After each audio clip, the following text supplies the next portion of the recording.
Assalamualaikum warahmatullahi wabarakatuh. Halo teman-teman semuanya, kembali lagi bersama kami di podcast Islamic Center. Nah, di sini hari ini nih ya, kita mau podcast mengenai materi tentang ijtihad. Nah, sebelumnya kami juga di sini ingin memenuhi tugas UTS mata kuliah Ushul Fiqh 2 dengan dosen pengampu Ibu Rina Juliana MPD. Nah, podcast hari ini tadi kan saya sudah menyebutkan nih podcast hari ini tentang ijtihad. Nah, di dalam ijtihad itu nanti kita mau membahas tentang pengertian ijtihad nih. Yang pertama ada secara bahasa dan secara istilah. Nah, setelah pengertian ijtihad secara bahasa dan secara istilah, nanti kita mau masuk tentang syarat-syarat dari ijtihad. Nah, setelah syarat-syarat dari ijtihad itu, nanti Diva bakal nunjukin contoh dari ijtihad, serta nanti ada penunjukan hukum dari contoh ijtihad tersebut. Nah, biar nggak memperpanjang, langsung saja kita mau bahas dahulu tentang pengertian ijtihad. Yang pertama-tama kan pengertian ijtihad secara bahasa dulu, nanti baru secara istilah. Nah, kalau Diva pengertian ijtihad taunya tentang secara apa dulu deh? Aku belum tahu nih pengertian ijtihad secara bahasa itu kayak mana sih? Nah, jadi sekarang kita mau membahas tentang pengertian ijtihad secara bahasa dan secara istilah. Nah, kalau untuk secara bahasa, kamu bisa jelasin nggak nih, Dip? Secara bahasa? Belum nih, aku belum tahu secara bahasa. Nah, jadi kalau untuk secara bahasa nanti biar aku yang jelasin, dan secara istilahnya nanti bakal Diva yang jelasin. Nah, jadi kalau pengertian ijtihad secara bahasa itu aku pernah dengar ayatnya ijtihadu lugotan badalul juhdi idaraki amri syaki, yang artinya secara bahasa mengerahkan usaha untuk memahami sesuatu yang sulit. Nah, analisisnya ijtihad itu dilakukan dengan kesungguhan dan penuh dengan pemikiran yang mendalam. Gitu, Dip. Nah, jadi kita harus benar-benar mencari. Iya, jadi kita harus menggunakan pikiran dan kayak tenaga kita nih untuk mencari jawaban dari persoalan tersebut. Oh, gitu ya. Iya, jadi itu pengertian ijtihad secara bahasa. Nah, sekarang kamu deh yang jelasin pengertian ijtihad secara istilah. Nah, jadi gini pengertian ijtihad secara istilah. Batujudi idaraki hukmi syar'i, yang artinya secara istilah ijtihad itu mengarahkan kemampuan untuk mengetahui hukum syariat. Analisisnya ijtihad itu dilakukan ketika suatu persoalan belum ditentukan hukumnya secara jelas dari Al-Quran maupun hadis. Oh, berarti ijtihad itu dilakukan kalau ada persoalan baru tetapi dia belum ditentukan tuh di Al-Quran sama hadis tuh. Iya. Oh. Jadi kita harus menentukan dulu biar jelas gitu hukumnya. Jadi itu secara istilah. Nah, untuk teman-teman tadi kan kita udah membahas nih pengertian ijtihad secara bahasa dan secara istilahnya. Tentunya udah paham kan? Pasti semoga aja teman-teman paham ya. Jadi kalau secara bahasa tadi mengerahkan usaha untuk memahami sesuatu yang sulit. Nah, sedangkan secara istilah itu mengerahkan kemampuan untuk mengetahui hukum syariatnya. Nah, setelah kita membahas pengertian dari ijtihad, sekarang kita masuk pada syarat-syarat seorang mujtahid. Nah, kalau syarat-syarat dari seorang mujtahid itu siapa nih yang mau jelasin pertama? Kamu dulu deh, Sa, karena aku belum tahu nih syarat yang pertama. Aku tahunya syarat yang kedua. Syarat yang kedua, oke. Kalau gitu aku mau jelasin dulu nih syarat seorang mujtahid yang pertama. Aku pernah dengar kalau syarat seorang mujtahid yang pertama itu yang artinya mengetahui dalil-dalil syariat. Jadi seorang mujtahid itu harus memahami ayat-ayat Al-Quran dan hadis-hadis hukum sebagai sumber utama syariat Islam. Jadi analisis dari ayat tersebut, syariat ini menunjukkan bahwa ijtihad itu harus berlandaskan dalil, bukan sekedar syariat atau pendapat pribadi atau logika semata, Dit. Nah, jadi dengan memahami dalil ini, seorang mujtahid itu dapat menentukan hukum secara tepat dan sesuai dengan tuntutan agama. Jadi kalau mau jadi seorang mujtahid itu kita nggak boleh asal-asal. Jadi kita harus tahu dulu dalil-dalil yang harus dilakukan. Jadi kita Harus nggak digunakan boleh, ya? harus digunakan. Kita nggak boleh cuman sekedar dari pendapat pribadi atau logika semata aja, itu nggak boleh. Oh, gitu. Iya. Nah, sekarang aku akan jelasin syarat yang kedua. Jadi, kita harus mengetahui hal-hal yang berkaitan dengan kesalihan dan kelemahan hadis, seperti mengetahui sanad, para perawi, dan lainnya. Nah, analisisnya, syarat ini menunjukkan pentingnya kita untuk meneliti dan kehati-hatian dalam mengambil sumber hukum Islam, Jadi kita tuh harus hati-hati kalau melihat hukum gitu, Berarti kita harus teliti dan hati-hati dalam menentukan sebuah hukum tuh. Kita nggak boleh ngasal berarti ya kalau menjadi Iya. seorang mujtahid. Emang kalau nanti berarti ngasal itu nggak boleh ya, Dit? Nggak boleh, nanti akan menyesatkan umat Islam. Karena kita harus Sesuai dengan Al-Quran Iya. ya. Jadi nggak boleh ya. Nah, kalau kita tadi udah bahas tentang syarat-syarat seorang mujtahid yang pertama sama kedua ya tadi. Iya. Nah, emang kalau syarat-syarat seorang mujtahid itu ada berapa sih, Dit? Setahu aku sih ada 6, Ada 6 ya. Berarti Iya. kita masuk syarat yang ketiga. Nah, jadi syarat yang ketiga nih aku juga pernah dengar yang artinya itu mengetahui nasyih dan nafsoh serta tempat-tempat ijma agar tidak menetapkan hukum dengan dalil yang sudah dihapus atau bertentangan dengan ijma nih. Jadi analisis artinya itu kayak seseorang yang ingin menetapkan hukum Islam harus memahami dan yang masih berlaku. Jadi harus memahami dalil yang berlaku atau mengetahui dalil yang sudah dihapus serta memahami perkara yang sudah disepakati ulama agar tidak terjadi kesalahan dalam berijtihad atau menetapkan hukum.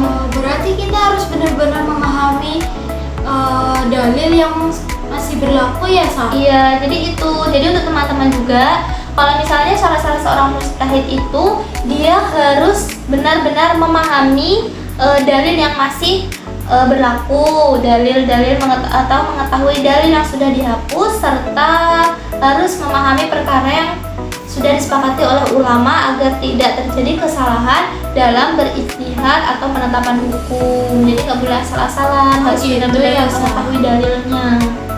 Nah, kalau kita tadi udah membahas syarat seorang mujtahid dari 1, 2, 3, sekarang kita bahas yang keempat. Nah, sekarang kita masuk ke syarat seorang mujtahid yang keempat. Kamu tahu nggak, Didip?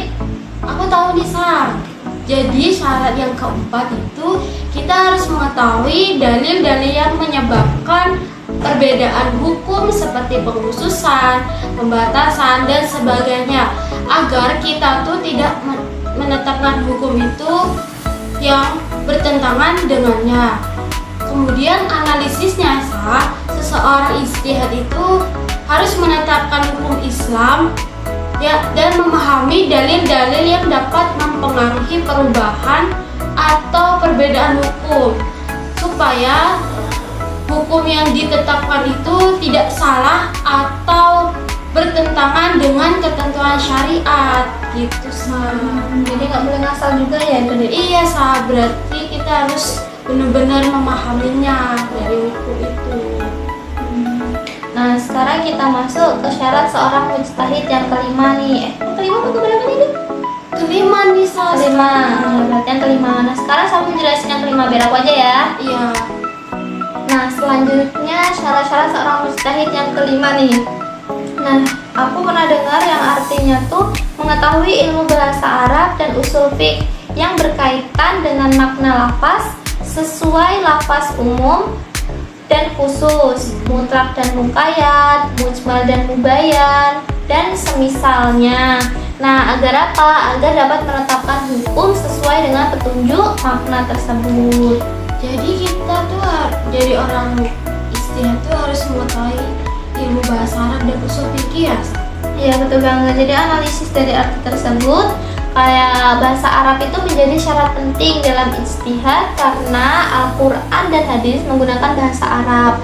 Selain itu, ilmu usul fiqh membantu memahami makna lafaz dan cara menetapkan hukum jika seorang mujtahid salah memahami bahasa atau kaidahnya. Jadi makna hukum yang ditetapkan juga bisa salah kalau misalnya seorang mujtahid itu salah dalam mengartikannya. Oh gitu, Sa. Ya. Nah sekarang kamu bisa jelasin nggak syarat seorang mujtahid yang keenam? Nah, jadi tuh syarat yang keenam tuh kita harus memiliki kemampuan untuk menggali dan menyimpulkan hukum dari dalil-dalilnya, Sa. Jadi analisisnya kemampuan ini merupakan inti dari ijtihad karena tidak semua orang itu mampu menghubungkan dalil dengan persoalan hukum secara tepat, Sa. Gitu. Jadi itu tadi ya syarat seorang mujtahid yang keenam. Kita harus mampu menghubungkan dalil dengan hukum secara tepat. Jadi kalau nggak tepat tuh nggak boleh ya, Dip? Nggak boleh. Nggak boleh. Nah itu jadi teman-teman. Jadi syarat yang keenam tuh kita harus bisa menghubungkan antara dalil dan tadi, Dip?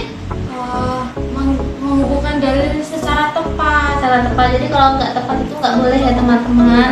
Nah jadi itu tadi syarat-syarat seorang mujtahid. Ada yang pertama tadi, yang kedua, yang ketiga, yang keempat, dan kelima.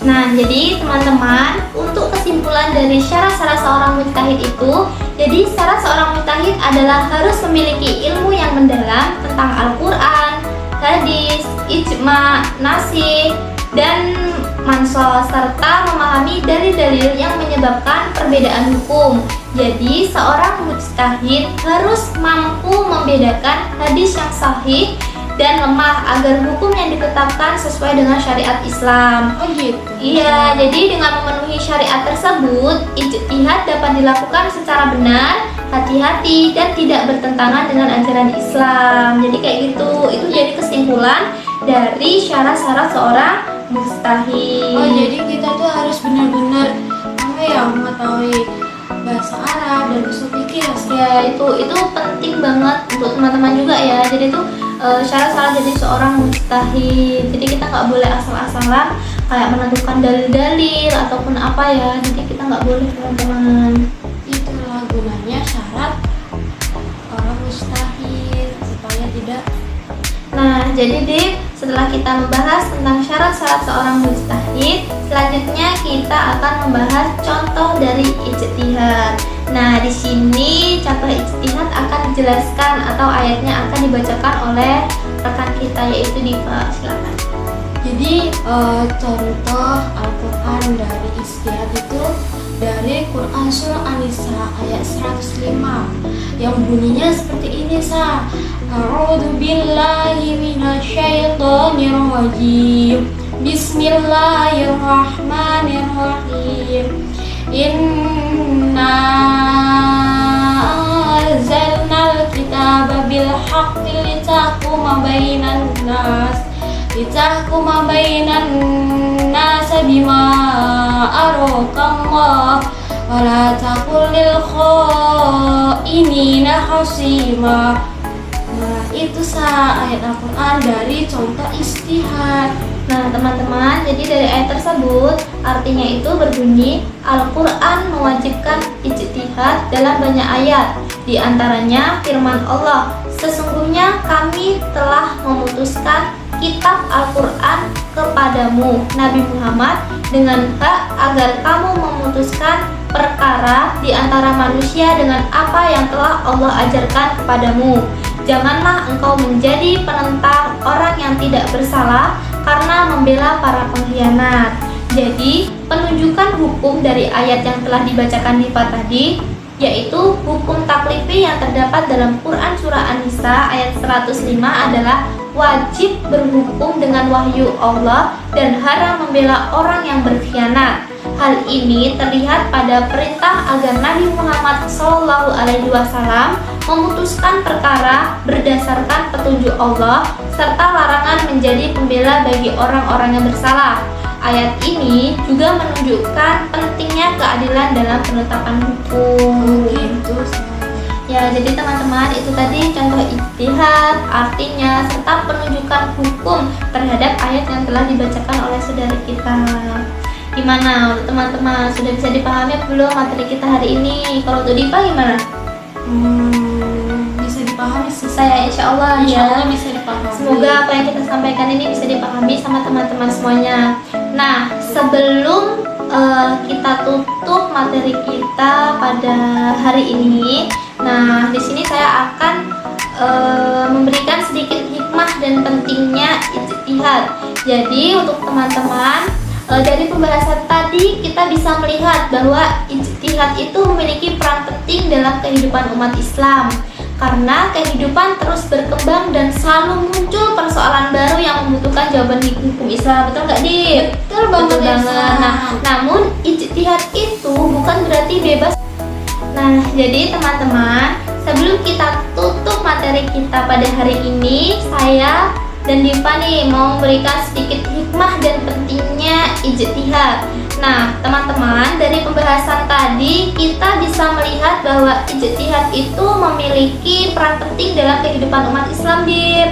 Jadi, karena kehidupan kan terus berkembang nih dan selalu muncul persoalan baru yang membutuhkan jawaban hukum Islam. Betul banget, Namun ijtihad itu bukan berarti bebas menentukan hukum Islam sesuka hati kita. Jadi nggak boleh. Ijtihad itu tetap harus berdasarkan Al-Quran, hadis, ijma, dan kaidah-kaidah ilmu yang benar. Jadi itulah mengapa pentingnya orang harus mengerti dulu apa itu ijtihad, syarat-syarat seorang mujtahid, ataupun contoh serta penunjukan hukum dari ijtihad tersebut. Gitu.